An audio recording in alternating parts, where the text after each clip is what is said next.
Hello, everybody. Tanse, Chyana Marie Sage, Nitsigason, Amaskwacis Waskagan, Ochinia. So, my name is Chyana Marie Sage, and I come from Edmonton, Alberta, originally.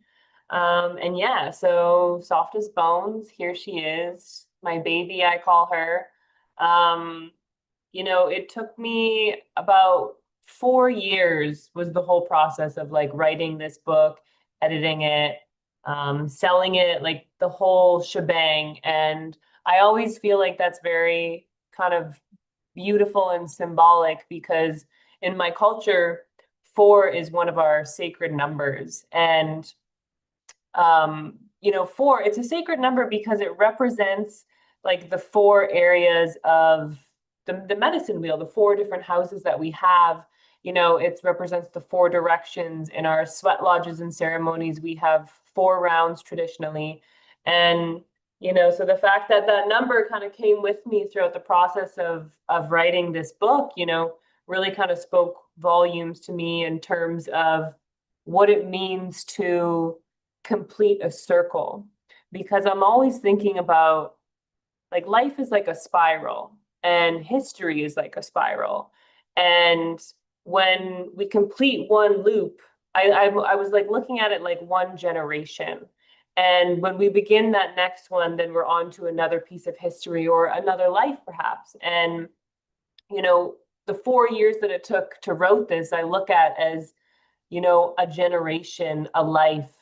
And now coming out of it, I feel like I'm entering into like this next phase of life, this next part of my life, because, this book it's a tender and sensitive read, but it's also hopeful. It's also filled with a lot of love and a lot of joy and, the positive aspects of family too. So, Soft as Bones, it's very much a poetic memoir all about, kind of how I overcame a lot of intergenerational trauma within my family, within my household, within my lineage. And, this book really helped me look at this core trauma that happened in my life, in my childhood, as a way of understanding it. Because when I was 12 years old, I had to testify in court against my father for sexually abusing my older sister. And, this is one of the most difficult things that anyone could ever go through at any point in their life, but especially at such a tender young age of 12 years old. And, I stand before you all today as, or not standing, I sit on screen before you today as, a 31-year-old woman who has done a lot of learning, a lot of healing, a lot of analyzing, a lot of releasing, grieving, letting go, where now I get to stand up here as a really joyful person, a really happy person. And it was many things that allowed me to get to this point, but I always say that like writing this book was kind of like the last little bit of like that deep excavation that I needed to do in order to process and relief.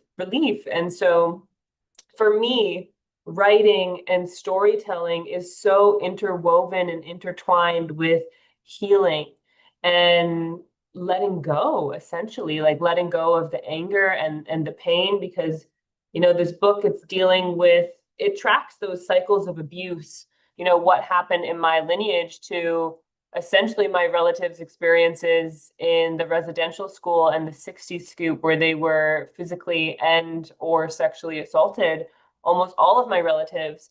And so writing this book, like I said, it's a tender body of work, but I weave together a lot of Cree stories, of ceremonies, as and Cree words as well, as celebration of culture, but also as these were the things that like allowed me to heal. So it's me sharing some of the beautiful parts of my culture and my identity, and not just some of like the darker histories that come along with that, as an Indigenous person in this country. So before I do a short reading too, I'll just kind of say like what soft as bones means, and how I kind of came up with the title for it. So Soft as bones is this phrase that came to me one morning, maybe 2 years before this book was even the book. This was when I was just working on the essay that was mentioned in my introduction. And I was just having tea one morning, and from the heavens, I just heard this phrase, soft as bones. And I was like, soft as bones, like soft as bones. I just kind of kept repeating it. And then I wrote about it, and I wrote a little poem about it, and I molded over, and it just kind of sat with me and stuck with me for a while. But it's essentially this metaphor that I carry that encapsulates, what it means to be strong and fragile at the same time. Because if I think about bones, inherently you think they're hard, right? But bones, they give us structure as human beings. They allow our bodies to take shape, to take form. They allow us to stand upright. We need them. They're essential. And, on the flip side of that, they also can break very easily. And even though they can break easily, they also have this beautiful capacity for healing, to literally fuse themselves together together again. And so soft as bones is this philosophy that we are equal parts strength as much as we are delicate, and holding space for those, seemingly contradictory ideas to exist at the same time. And so this book is that. It's me holding space for these seemingly contradictory emotions to exist together with one another. And so I'll start us off. I'll just start by reading, a little bit of the beginning for us. A stum speak, before that time, before then and now. I've thought over and over about the entry point to this story, our story of truth, or rather, the way that a truth can be crafted. And when the truth is crafted around a lie, the unraveling of that lie leaves a perception where reality feels precarious. I have to unravel my father's truth, or rather his lie, to render my reality, our reality, an honest one. We are an access point into a history, the grave consequence of schools and scoops for the Indigenous people of Turtle Island. I write this story for all of us. I am trying to hear history. I am trying to hear the rapids of the river that flow past someplace beyond the bush. I am trying to hear voices of children who were buried and forgotten. I am trying to bellow their voices beyond the threat of meter sticks smacking hard against wooden desks lined with little brown fingers, and I want them to rise up as songs that reach the eagles who will carry them into the spirit realm. I am trying to hear myself as a survivor of deaths and shout from the mountaintops that every one of our deaths matters. I am trying to hear a quieting of shouts and gunshots and quiet sobs behind closed bedroom doors and my own silence. I am trying to hear my voice, the one that could have spoken up louder and prevented so much of what I had to see, what I saw, which could never compare to what she had to experience. She, the person I chased throughout the house, the person who put a curling iron to my hair and used barrettes to tuck the curls out of my face, her, the one I shared a bed with for most of my life. I am trying to hear the smallest of the three of us as she bangs on our door in a smoke-filled room, and I want her to know that I always thought I locked the door to shield her, but I didn't realize that in doing so, I silenced her. And I want to hear her sobs and livid laments and the sound of a phone being whipped at my forehead. I am trying to hear my apologies after I backhanded her onto the couch with my nose dripping white, and I am sorry for shutting her out. I am trying to listen to how we survived it all.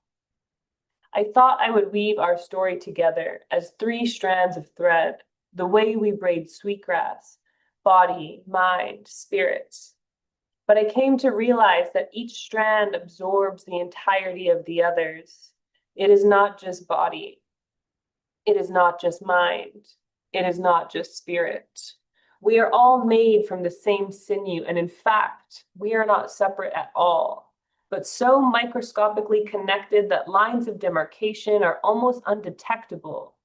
And you can follow the paths backward and backward and backward, never fully reaching the beginning, but rather observing a different stage of the journey.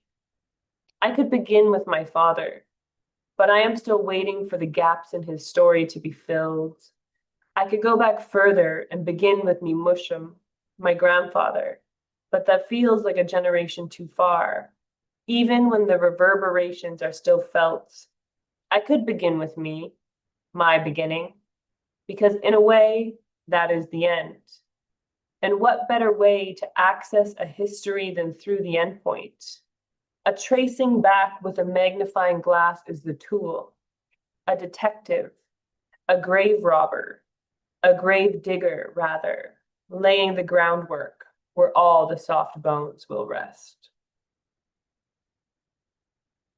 I think I have maybe a minute left here, so I'll read a little bit more. Ayachiniweo, she covers somebody with earth. Akusipeo means it is due, there is due. And what is due if not something that emerges as a result of intense pressure?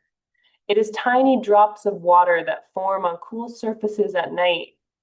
When atmospheric vapor condenses at a rate far exceeding evaporation, it leaves its mark, a residue, an imprint of the thing that came before. I used to tell people that my father was dead. That truth was far more digestible, far less tragic, and much more acceptable for people to grasp than my truth. I was 12 years old when I buried my father alive. I don't mean that in the literal sense, but sometimes it feels like I do. I imagined him as a burial ground, a forgotten one, a covered up one, abandoned, one where someone would have to point out the site and declare, it happened here. If you start digging, you will find the children. Okay, I'll leave it there because I believe that was my 10 to 12 minutes. But yeah, that was a little bit from Soft as Bones, my baby, my tender body of work here. But thank you so much for listening. And I'm sorry I couldn't be there in person. I actually just moved in the process of a move from New York City all the way to Hamilton, actually, of all the places. But really grateful that I've been able to log on and be able to be here still virtually with everyone. But thank you.